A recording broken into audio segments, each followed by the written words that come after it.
Welcome back to another episode of the VRCade Podcast, podcast by arcades for arcades. Today we have a very special guest, Mr. Marcus from VRXPerience in Gloucester. How are you doing, sir? I'm good, thanks, mate. How about you?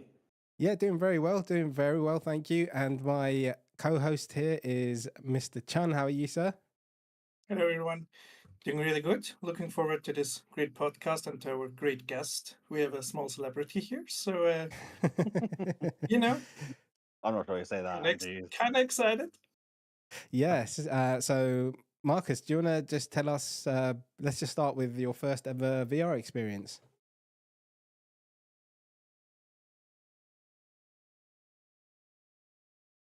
Hello. Oh. I think it just froze. Sorry, guys, technical difficulty. Oh, hold on. Oh, hang on. Am I back? Yeah. Yes, you are. Am I back? Yes. Oh, my internet literally dropped for a second. Sorry about that.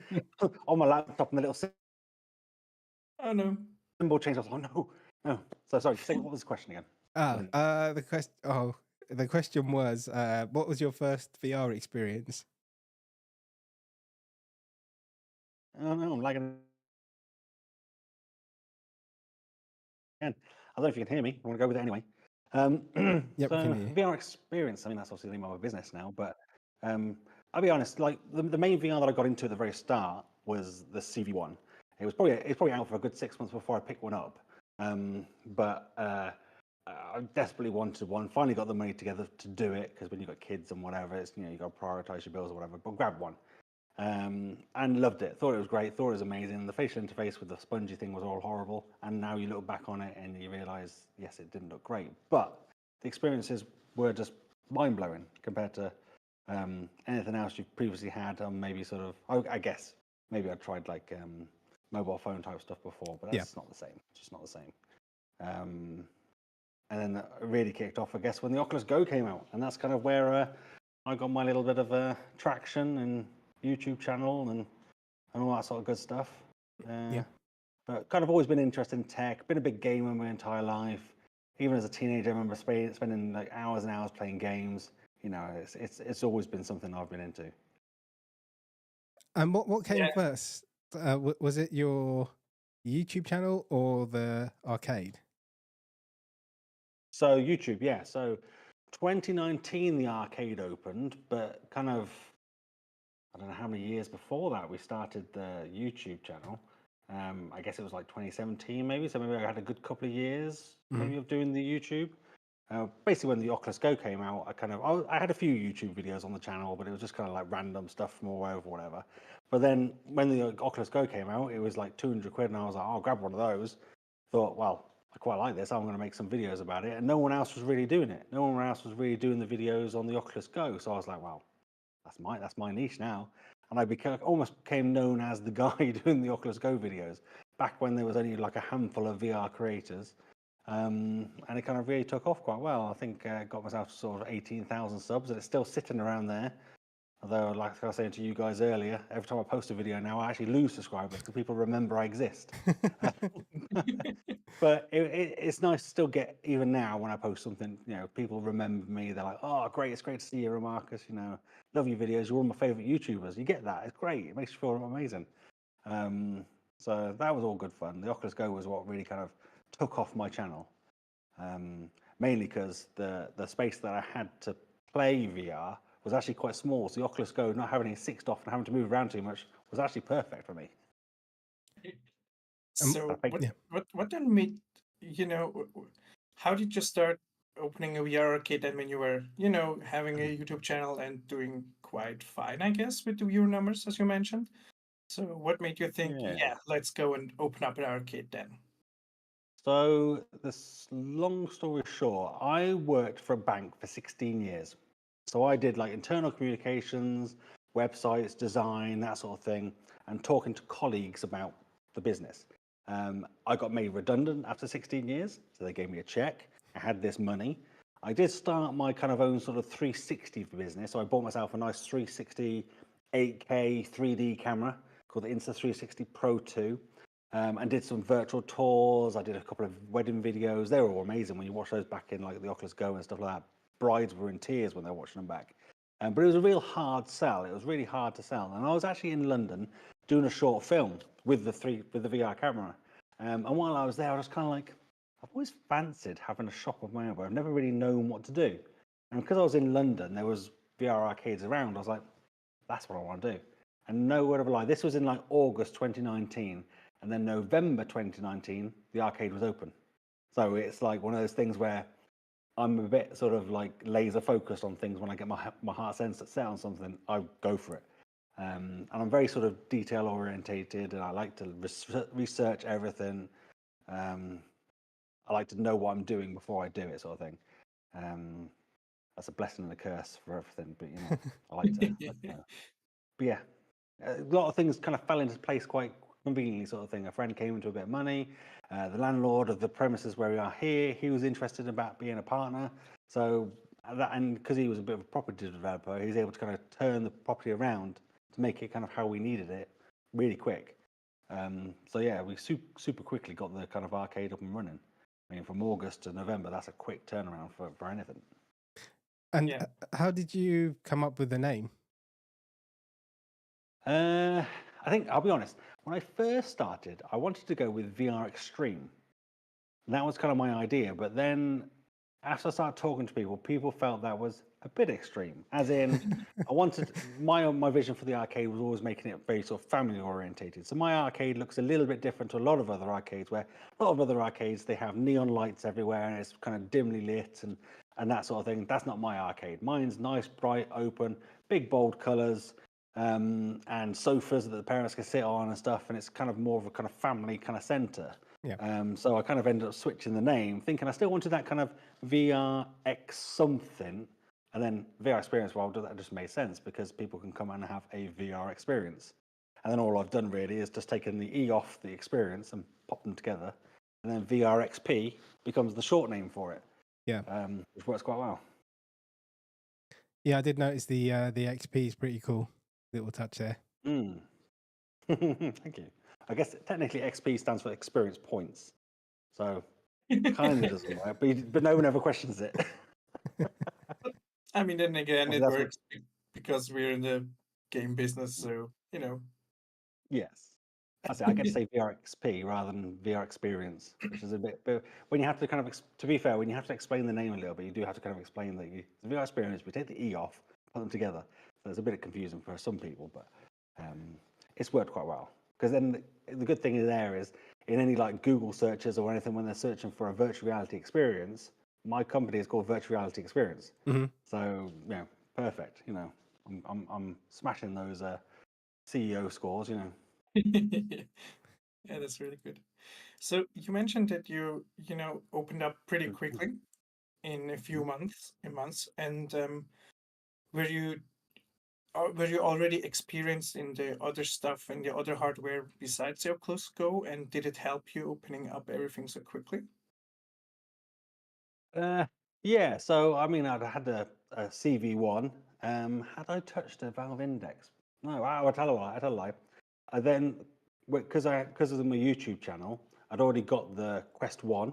Mm-hmm. Quest 2, I don't think it'd come out yet, because I remember doing the video while I was at the arcade for the Quest 2. Obviously, the Rift S came out, because it came out at the same time as the Quest 1. And to be fair, the Rift S became our primary headset. So when we first opened, I've got 6 racing seats. They all had the Rift S. Then I had 4 gaming stations, room scale. At the time, I only had 4, and they all had the Rift S as well. But there's a little bit of kind of conflict there with kind of software that makes it a bit of a pain to use in an LBE setting, because Oculus software likes to take control of certain games and apps, so it just makes it a pain. So I wanted to replace those as soon as I can. Didn't matter about the racing, because that's just one game. Sat down playing it, doesn't really matter. But with the gaming, when people are changing their games themselves and that sort of thing, it was becoming a hassle. Also, I did want the Valve Index. So as soon as I had enough money built up, I then bought the Valve Indexes for all of them. And now we've got 7 stations because we shuffled the place around and that sort of thing to make a little bit more room for those headsets.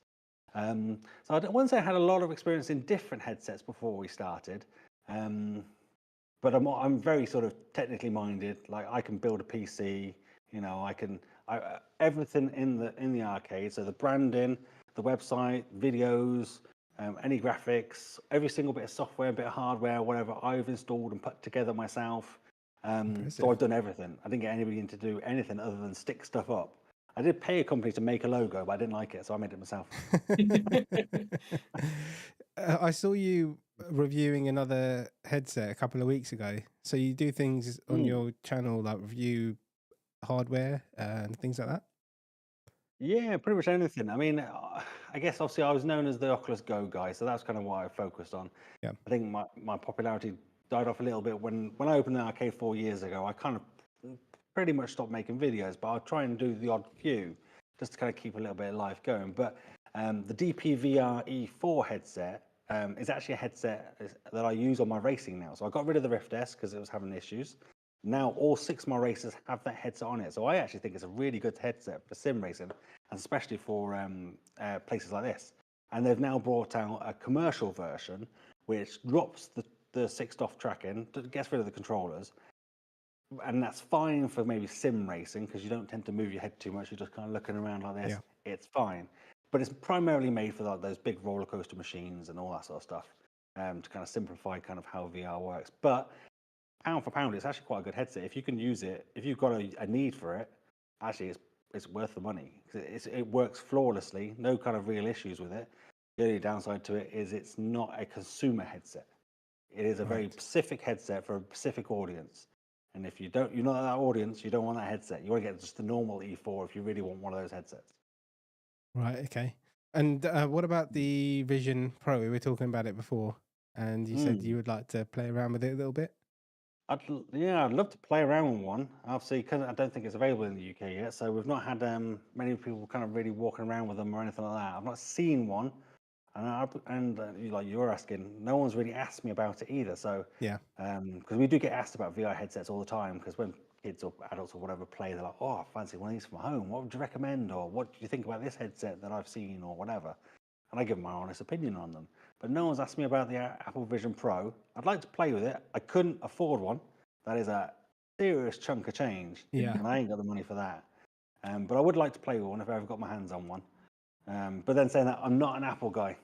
I'm an Android guy. So Same. the whole ecosystem I'm not even part of. So I feel like I would miss out a little bit on kind of some of the features of it.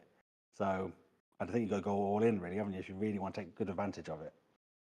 Yeah, all the tablets, all the phones to go with the headset, get a MacBook, get Apple TV, just, a couple of grand. That's it. I do have a Mac Studio, but I use that just for literally rendering 8K VR180 video, because I've got a Canon R5C with a fisheye lens for VR video.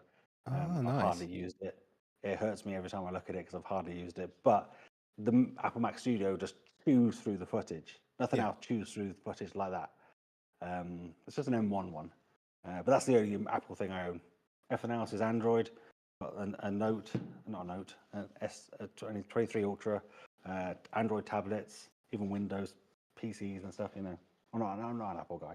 I was a long time ago, but I learned my way.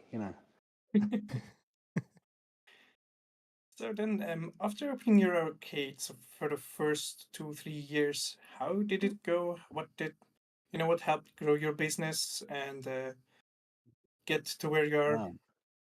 Today. So let's take ourselves back to 2019, November. Beautiful.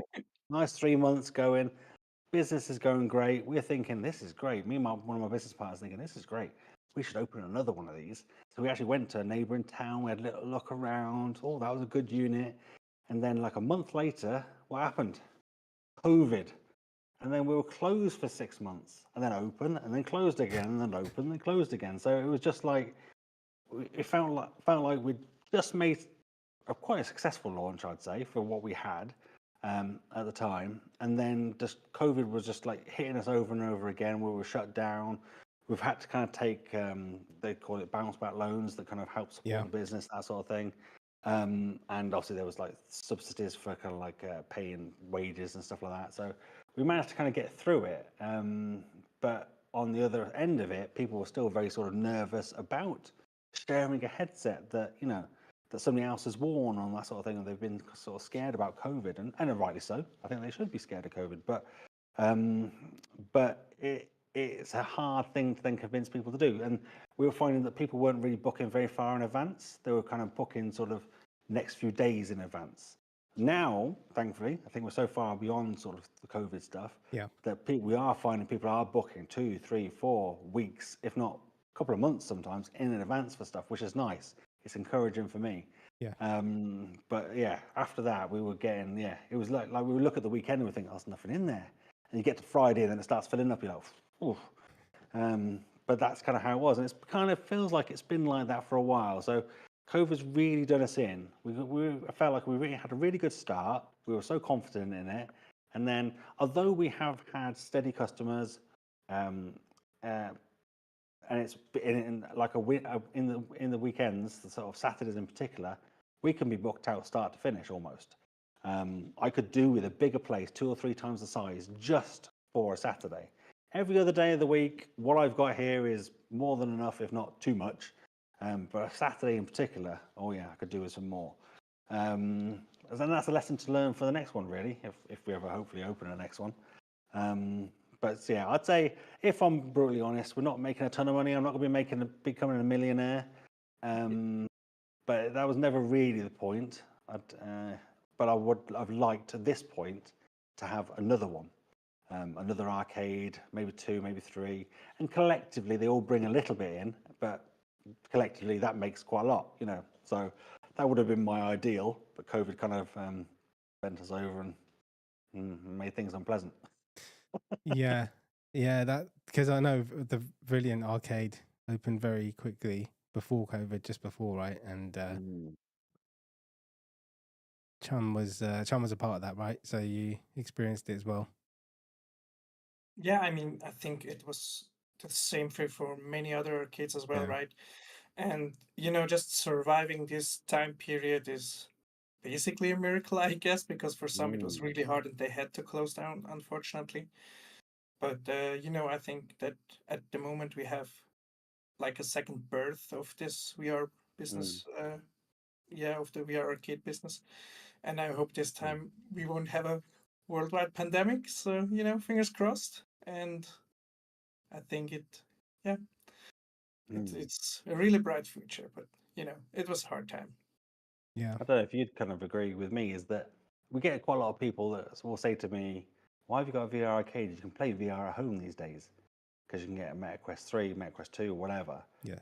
But it's just not the same. Like the main difference, especially in the UK, you may have one headset, but you don't have 2, let alone have the space for 2, because you've got to be this certain distance away without thumping each other in the face. And you've seen the videos of people doing that sort of thing. Yes. And then obviously here I can support 7 players at the same time in the same experience. No one's got that at home unless they're super rich, especially not in the UK. Our living rooms usually have a coffee table in the middle, and then you've got no space. Yeah, no, that's true. That's true. That's the point. Yeah. People What just don't about? have. So go on. I was just gonna say, yeah, people just don't have the space in the UK. I think in America they probably have a bit more space than we do. They have basements, especially in the UK. Yeah, basements. Don't really have many basements over here. No. What about your setup? Like, give us a virtual tour. I'm going to play some footage of inside your arcade. So if you can kind of give people a virtual tour, that'd be awesome. Sure. Are you gonna? Shall I talk through what we're seeing? Or? Yeah, sure. Yes, I can see it. I see it. I don't know if I can see it. But I mean, in the arcade, I've got 3 main things. So I've got my roller coaster machine, which I do recommend people get one of these. It's like a 2-pod seat thing with a VR headset on, roller coaster. We charge people £5 to go, and no one ever argues with that. And it lasts about 4 minutes, and it's a really popular sort of device. As long as you look after it and take care of it, brilliant. Then I've also got 6 racing seats, so I've got racing games on there. But I also use it to do things like Vox Machina. So you can license Vox Machina, which is like a robot game. Yes. 6 players. It's got a dedicated server. It's got a perpetual license, so you buy it once and you can use it as much as you like. And then people sit down with Xbox controllers and a VR headset on, so they're piloting these robots flying each other around. That's actually quite popular because we found the racing was kind of quiet a lot of the time when the room scale, which I have 7 of, with Valve indexes in, were quite busy. And Saturday they could be packed. So I've got 7 of those stations. I'll be honest, I do have one station that has a Pico 4 on it, and that's using virtual desktop to kind of stream the PC from another place. That's just because the headset's in an odd position. Like there's nowhere to put the PC, even on the wall. It's actually here. The Pico's up here. This is like a curtain with glass behind it. There's no wall to put the PC on, and I have to put it near my front door. And then I wasn't very keen on putting £1,000 PC or £2,000 PC right next to the front door. So Yeah. Pico 4 for now, but that's almost the last headset I use. And Valve Index is what I mainly go for. I think it's a great headset. It's not specifically made for commercial use, but it's kind of it's people who know. When you get people coming in going, "Was that the Valve Index?" It's like, yeah. And you see all these other arcades that don't have that sort of thing. Some arcades that purely have the Pico 4, like the place around the corner. But, you know, that's kind of the main things. And we do things like the VR escape rooms. We do zombie experience. We do, what else do we do? General gaming sessions and that sort of thing. So people have lots of games they can choose from. We use Synthesis VR to kind of manage our sessions. The guys behind that have been great as well. Can't recommend those enough. If anybody's looking at a VR arcade and they want some software, I'm not affiliated at all, but from my experience, they've been amazing. I can't fault them at all as a kind of arcade software provider, because they can manage our sessions. We can remotely sort of start sessions, license games via them. They do very specific stuff, like with Rotten Apple, or you guys, where you can launch the games with very particular settings. And it's amazing. Yeah, can't knock it at all. And their support as well is great. I know this wasn't meant to be an advert for Synthesis. I'm not affiliated, but we've had them on, so yeah, I do rate the software and the whole team as well. They will be for sure glad that you mention them and they do their job also really good. Yeah. I mean, at the very start, it's one of those things you have to ask yourself when you start an arcade: is what software are you going to use? I'm sure there are some arcades out there that just literally go up to Steam VR and launch games one at a time. That's just more effort than it's worth. It's worth its money. You're paying like 25 quid a station. Oh, how much that is now? I can't even forget how much it is. Whatever I pay per station every month, and it's just automated. I don't have to think about it, and it works pretty much flawlessly. And if there is any issues, not often, they're on it like straight away. Like I can send an email, and I'm not going to say they're going to do this for everybody. They usually got most things fixed. Or if I've got suggestions, they're like, "Oh, actually, we're already working on this. Here's the update." So it's been great. Yeah. Hopefully, I haven't had to really contact them for a while, to be fair. Thinking they must be missing me. I'm sure you'll find something to break soon. Oh, they did. To be fair, they did contact me today, about a new game they want me to test. I can't say anything. It's actually something that I think we definitely kind of need in the LBE world. Right. We're missing since something got removed. Let's just leave it at that. Great. So, what do you think makes VR experience unique? What we talked about the hardware now, but do you think that's it? Do you think there's another, whole level to the experience that the people really enjoyed your place? They clearly love my company. I think that's what it is. That's the most. No, it's not. It's not. I think for us, VR experience, my VR experience, it's affordable. It's something new, exciting. We get so many people in every week that have never touched VR. The majority of people who come in have never touched it, and everyone goes away thinking it's amazing, mind blown on actually how good it actually is. Because I think a lot of people have just tried like mobile phone in the a little roller coaster ride where they were told to stand up and they almost fell over. Yeah, hilarious. But that's not real VR. Real VR is what we've got here, where you got the room scale or whatever. We're actually inside the world.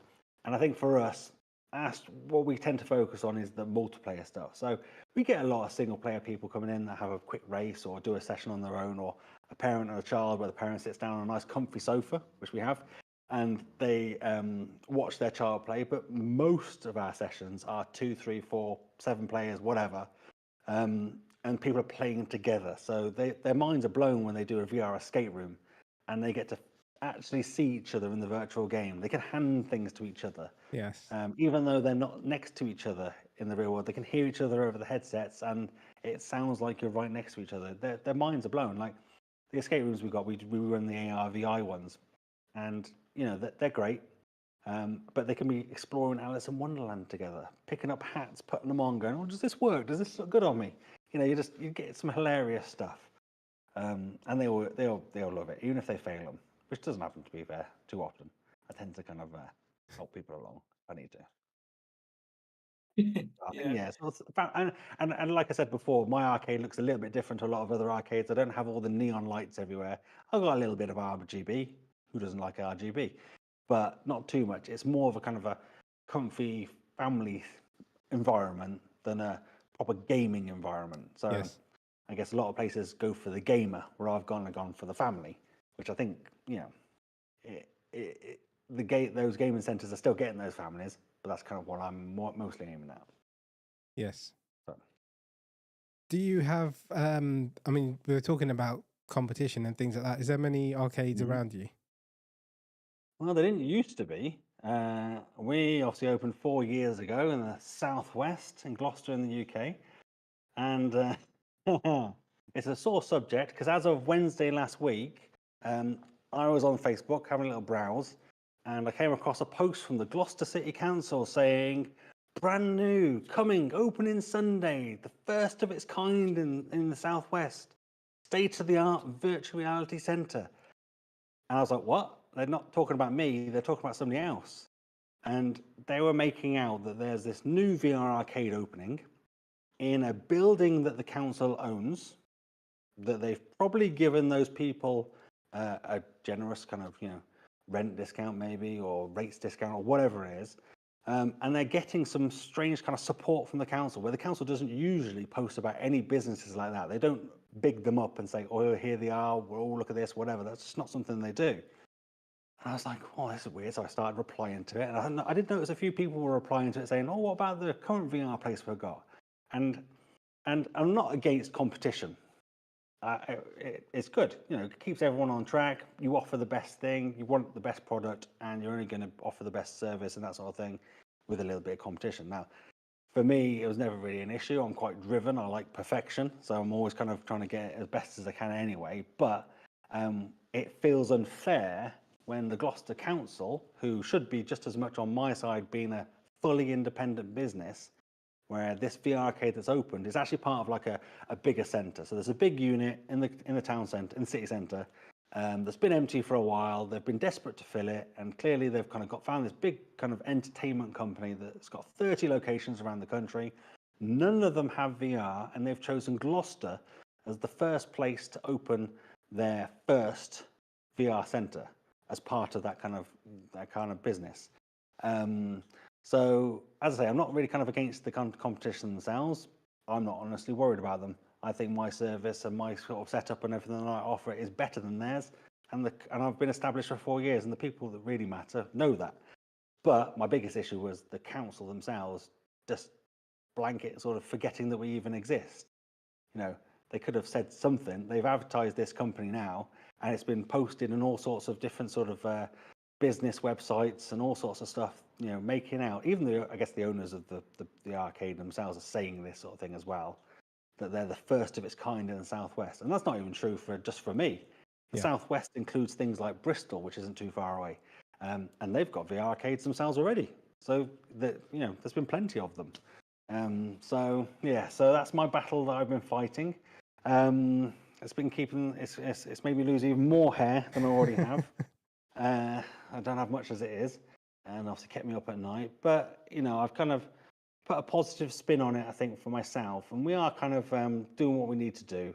I don't know if you guys know Shane from SideQuest, SideQuest VR. He's kind of joined my cause. That guy is like an absolute legend. He's one of the most generous people I've ever met. And when he's got your back, he's got your back. And so he's helping me kind of get in contact with MPs, kind of push this narrative, that it's unfair that we're just being dismissed, even though we're a truly independent business, and the council should be recognising that and supporting us. And And also, one thing to kind of say is that the VR arcade that is opening is literally 5 minutes down the road from me. So, and when I say 5 minutes, I mean a 5 minute walk. And I'm not even exaggerating. I'm on a Southgate Street and they're on Eastgate Street. So you can imagine it's like a cross. Mhm. So we're up there, down there, and they're there. So they're not even far away. And there are in the UK in particular, there are not very many cities or towns or anything that have 2 VR centres, because there's usually not the market for it. Mhm. And only places like London or Birmingham, maybe even Bristol, and sort of those bigger cities can kind of support it. But Gloucester's actually quite a small city, 130 odd thousand people. So it's not a big one. Gloucestershire itself is a bit bigger. It encompasses a bigger county, and it's maybe sort of 600,000 people. But as I say, I'm not rolling in the money. I would say, like, apart from our Saturdays, we're very quiet. So there isn't the market for a second VR arcade. It doesn't also help that their name is very similar. So we're VRXPerience, and it says, well, you probably can't see it because it's not there, Experience. They're called VR Extra. So it's going to be a bit confusing for people that in Gloucester, they've got 2 VR places that are called VRX something. Yeah. The blessing for me is that they do charge a lot more than me. They're almost charging London prices. And my service offering that I've got, the equipment that I have, and the experience that we have. We've been here for 4 years doing this. We've learned and changed and adapted the business as we've gone along, very specifically to the world of the city of Gloucester, tweaking our business model and everything. So we've got that experience. So when people come here, they know they're going to get a very solid product that's experience that's kind of better than anything else out there. And I'll guarantee our experiences are better than theirs, even if it's just me that's doing it that makes it a better experience. Because my passion for it, VR is me. Yes. I've now been into VR for 2017, whatever. So at least you're talking at least 7 whole years, if not longer. I can't even remember when it'd be longer, I guess. But it's my entire life, So I live and breathe this place, and it's personal to me. Like they're obviously, as I say, they've got 30 locations around the country. They've also got a big, huge marketing budget, and then the council has given them this extra support, making out that we don't exist. Yeah. Thanks, council. So we're Shane and I are going to ruffle some feathers a little bit. We'll see. But we're not taking this line down. But as I say, I think I've personally not got anything to worry about from a business point of view. I think they're going to have to change to something else at some point, because they're not going to make any money out of that place. Yeah, I guess it feels unfair, but I think you guys still have the advantage, right? As you mentioned, the experience you have, that you know what you're doing, and you're not new. And even if they get a shout out, I think you guys are, marketed even towards the guys who are new to VR, and then also offering a better price is, also good in that category. So yeah, I wouldn't worry that much as well, but I think it is good to have some competition, and maybe you will learn a few things. Maybe not directly from them, considering we are, but maybe some other stuff, but marketing stuff, whatever. So I think it's always good to Yeah, it'll keep me on my toes, make sure I'm not getting lax. exactly. And to be fair, if anything, it's put a little bit of fire under me. Not saying that I was kind of slowing down or anything, but 4 years in and the business not progressing does take this toll on you, as you can tell with the haircut or the hair, lack of hair. But it's kind of made me go, oh yeah, let's do this. And we've got something to fight against now. So it's kind of actually quite sort of motivated me quite a lot. And to be fair, it's encouraging, because I've had customers come in. There was a lady came in today with her 2 sons, and she was like, "Oh, I saw your post. I didn't know you existed until saw this post from the council, and then noticed all the comments and stuff." And she goes, "Oh, well, I clearly just wanted to support you." And then she went on a rant about how she didn't like the council. I'll tell you what the big. And that's the second time I've had a conversation. Yeah, I mean, your passion really does show, and I think that's going to be where you stand out. It's you're like a bit small business owner, and as soon as someone steps through the door, they're going to see it straight away. So I think that's a massive, unique selling point compared to someone who's just compared to like just a normal employee, especially since they're new as well. So people are still learning, and you, as soon as someone walks in and talks to you, you know your VR inside out. So that will definitely Mm. show. And you guys will probably know that the technical issues that can happen with VR and anything PC based is just infinite. Every day something new happens, and being tech savvy like I am and knowing the stuff inside out means I can fix issues as fast as anything. Even my staff have been with me for a good few years. They're always surprised when they're like, "How did you know to fix that?" I'm like, "I just knew." Is it true If that all else fails, just turn it off and on again. is it true that the longer your beard gets, the more knowledge that you have? Oh, absolutely. Yeah, I must be like the most wise person ever. Like a level 50 Gandalf. Yeah, Yeah. just go stand outside the front of that VR arcade and say, "You shall not pass." Yeah. Nothing like a bit of guerrilla marketing. Well, it might happen. You never know. Watch this space or watch my YouTube channel, because if anything will happen, I'll tell people about it. So I think it's quite good fun to share this sort of thing anyway. Yeah. And people were kind of, I did post the kind of the video that I put out a video on Saturday, Saturday, kind of, which is guess where kind of a lot of the action came from, almost, or the interest came from. Sort of saying, look, we're here. Don't forget about us. Yeah. And it got so many nice comments and so many sort of likes and shares and follows and whatever. It was brilliant. And I put it on my YouTube as well, so people could easily share it and that sort of thing. But I will put together a bit more of a kind of, I guess, kind of like what we talked about here today, an actual explanation about what's happened, because it was kind of a bit sort of backhanded and not directly talking about certain stuff in that initial video, because I don't really want to give them any advertising, to be fair. Yeah. I don't want to use my platform to advertise them. Yeah. Sure. Yeah. Totally understandable. Completely. And on the topic of marketing, I mean, you definitely know your way around the videos and how to, create content and stuff. But do you also do other stuff for the arcade? Do you have some loyalty cards or stuff like that? So we did do loyalty cards when we were very first open. So the first few months we offered loyalty cards, and it was a stamp thing. And it's probably something I will start to introduce again. The reason why I stopped doing it really was probably just because of COVID, because it became really weird to get people to kind of keep coming back, and they would take so long to redeem something or use it or get stamps, and it was just becoming a bit of a mess. So I think now it's kind of settled down. I think it's something worth kind of reintroducing.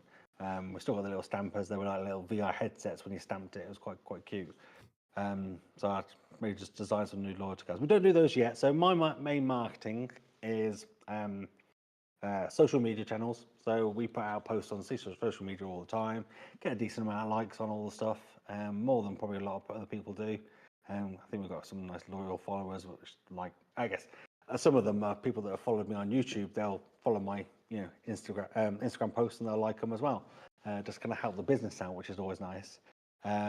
We've got some digital signage around the city centres. There's a few sort of digital signs that flash up with our kind of video, and they look great at night time, because you can imagine we do kind of lean a little bit more into the gaming kind of neon sign type thing, but it just flashes up in front of you. It's all flickering, and you've got some people playing some games and stuff, and that's always good.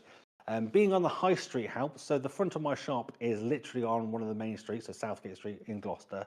So that's almost marketing in itself. It's got a nice big video screen in the front, sort of things that we get people literally stopping, and they'll watch this for like 15-20 minutes sometimes, and it only goes on for about 3 minutes, but they'll sit and watch this video of all these people playing and laughing at them and all that sort of stuff, with trailers and stuff going on.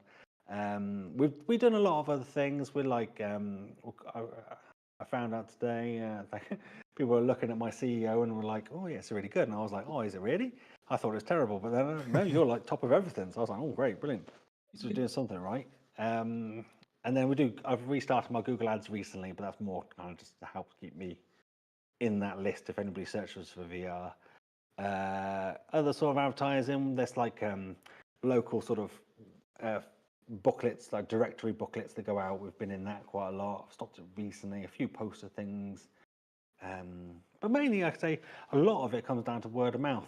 So offering the good service I have and having the banter with the people and whatever, and giving them a good kind of experience is kind of my priority.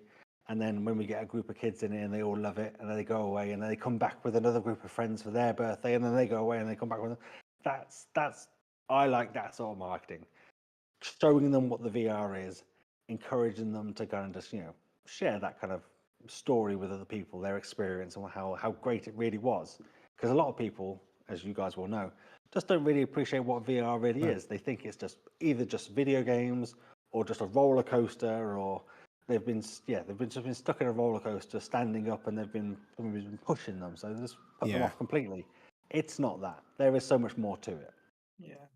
Yeah, word of mouth is... Sorry, Chan. No, just go ahead. So I was just going to say, word of mouth is the biggest one, for sure. Massive.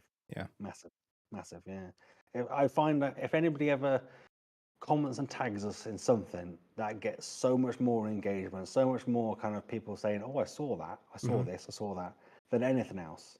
Because even the digital signs that are out in the street, I don't really know how many people actually see them and actually take notice of them. They've got a QR code on them, so people could scan them with their phone, but this thing only goes on for like 10 seconds. By the time you've got your phone out, got your camera out, it's probably gone. And then you've read everything else is on there. So I don't think it's even worth it, but I managed to get a good deal. So every little bit helps. Yeah, well, I was basically like, the guy was like, oh, we've got this special deal. It's like this much. I was like, that's just too much. I'm not paying that. And I was like, yeah, I just don't see the value in it. I just basically told him I don't see the value in it. But if it was this price, I'd do it. And he was like, okay, leave it with me. And he came back and he's like, yeah, we can do it for that price. I was like, fine, I'll do it.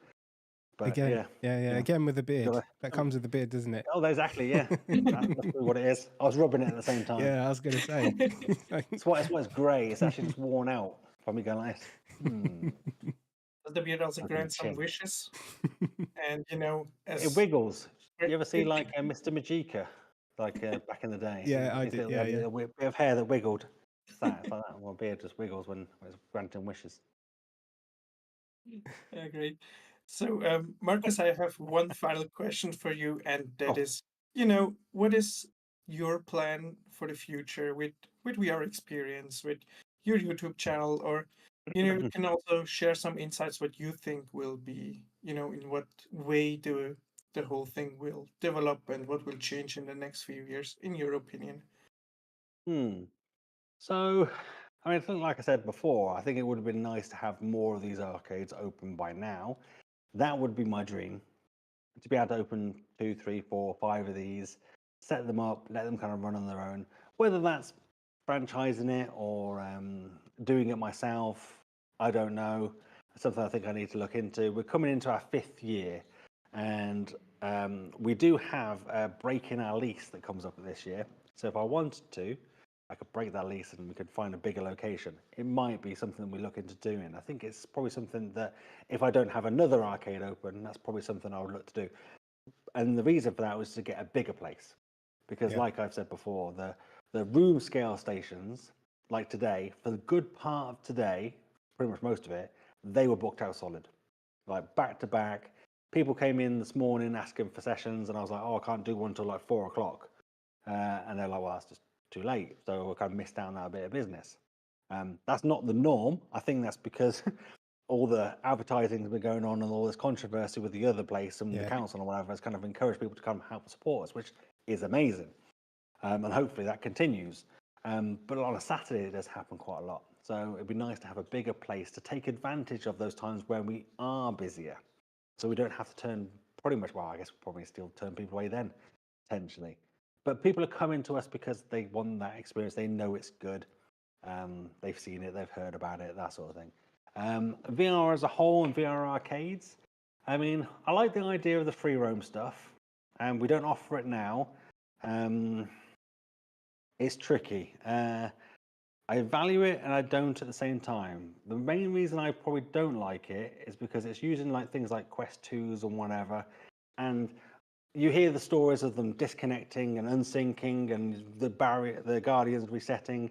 And for me, the thing I value most about software, hardware, whatever, it's just reliability. Yes. If it can perform for 10 hours a day and has no issues, I'll go with that every day. And I'll pay for that. I'll pay for stuff that does that. I don't mind that. But if it's a little bit unsteady, I'm unsure. Saying that, if I had a bigger place, I probably would add something like Hero Zone or something like that, just to kind of see what it was like and see how it would go. Because I do know some people who do run it that really do rate it. So maybe I'm missing something. Maybe it's just I'm too set in my ways. But I think that's the thing with the Quest 2 headsets and stuff. Or the Quest 3 as well. They've kind of unleashed the cable, and people are very much like, well, I shouldn't have cables anymore. But it's just not the same as the PC VR. And I'll be very interested to see where the new Index headset will be going. Whether that's a wireless PC VR headset. If it is, I think that could be a game changer. For me, that's probably the game changer for me. Because I use the Index now. I rate it as a headset. I think it's great. They've been champions for me. As long as you treat them right and you know how to look after them, you do a few little modifications to them, they've been absolutely great. So the new, was it Decard, I think it's called? Yes. If that becomes a wireless PC VR headset, Yeah. I'm looking forward to that. Yeah, they're saying it's gonna potentially be like modular as well, and you can wire it or you can do wireless, and it would just be a forever headset, wouldn't it? So yeah. And I imagine they're going to do it right, because even now the Index is what, 4 years old? More than that, I think. Not longer, more than that, wherever it is. But it's still considered one of the best PC VR headsets you can get. And you think in this time, and all the money that people are putting into VR, that there would have been a headset that's probably rated as the better one. But still is. But yeah, for sure. No, Index was my favorite. I sold it recently. And I noticed, do you know where I noticed the biggest difference was playing games like Population 1? Because when I did get the Index from the Quest 2, I was like 50% better instantly. And that goes to that in my mind, it's like, I don't really play these games that often. It's just sitting there most of the time. And now it's gone. I'm like, no. And everybody that I know that had an Index and sold it told me they regretted it. And in my mind, I convinced myself that I wouldn't, but I do when it comes to shooters, especially. Yeah, and that's the thing. Like almost people that come into these VR arcades, they have no preconception. So whatever you give them as the experience is what they'll take away as what VR is. Yeah, it's true. So it ends up being a bit air. That they're going to think it's always air, but you want to give them the best. Hence why I grabbed the Index headsets, and we swapped out the Rift S, and then I swapped out the Rift S to the E4 on the racing, because it's just a better headset for that use. So it's about offering an experience that most people can't get at home. If they can get a Quest for £300, VR arcades have to stay one step ahead of the game. And I guess the Decard will be that headset for, I think, for me at least, that I'll look to kind of keenly keep an eye on, I think. I don't think there's been any... They don't really make many commercial-based headsets, to be fair. They're all kind of consumer stuff. The only thing you can call close to a commercial headset these days is like the Vive Focus 3. And I've got some opinions on that as well. So, well, I think HTC would me if I shared them. I know you have you have to go and do an event in Banter or something. You were saying, right? Oh yes, at 10. What time is it? 9:20. Yeah. So at 10 o'clock. So Banter. I don't know if anybody wants to come join me. If they can do. If you sign up for Banter, it's made by the people by SideQuest.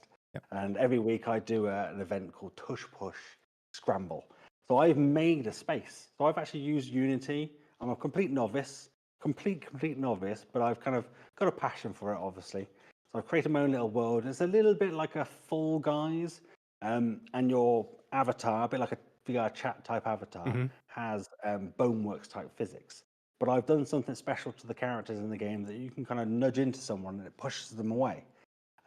So it's like this obstacle course that you've got to get to the end and set a timer. And the Kind Bee people at Banter sponsor it every week, and they give away a free game key. So if you want a Quest game key, download Banter for free. Come play this event at 10 o'clock tonight, and then you could win yourself a Quest game if you set the fastest time. And the space is always up there that people can kind of go on and play. And I'll be honest, Banter's kind of probably the only thing I really play VR-wise outside of the arcade. Yeah. Because it's such a social platform, and it's kind of, we say, a slightly older demographic, not many kids in there. It's perfect. You can end up just hanging around and chatting to people in there, and I think it's great. It's still early. It's still a little bit rough around the edges, but they're doing some good work over there, and I'm looking forward to kind of hopefully being a little bit part of it as well with all the spaces, because anybody can make their own space. So it's good fun. So you can create whatever you want. and upload it. Yeah, I'll have to check that out. Definitely. Mm. Where can people find you then? Obviously, you have your couple of YouTube channels, right? So is my name here? Where is it there? Remarcus. Just search Remarcus. There is an American football player called Remarcus Brown. That's not me. He looks very different to me. But every other Remarcus on YouTube, Twitter, Instagram. I don't do much Instagram. I haven't got the dance moves for it. All sorts of other stuff, mainly my YouTube. Yeah. And my Twitter is probably the most active. I'm quite active on Discord. And if people just want to chat to me, they can find me anywhere, really. And hopefully, I do intend to do more videos. It's always nice when I put out videos and then do get some nice feedback. So it does encourage me to want to do more. And I want to share more of kind of the controversy, shall we say, VR Extragate. And I'll share a bit of news about that on there as well. So yeah, keep an eye on my YouTube if you want to kind of see what I'm up to. Excellent. Thank you very much for coming on, Marcus. It's been great. It's been great chatting to you. It's my pleasure. Thank you for having me. Yeah, thank you very much. Thank you very much, Chun, my co-host. And yeah, it's been another great episode. Really appreciate you coming on. All of the links are basically in the description for Marcus's YouTube channel and Twitter and that kind of thing. Give him a follow, show him some support on YouTube, give him a subscribe, and we will see you in the next episode of the VRCade Podcast. Thank you everyone for watching, and we'll see you in the next one. Take care. Bye.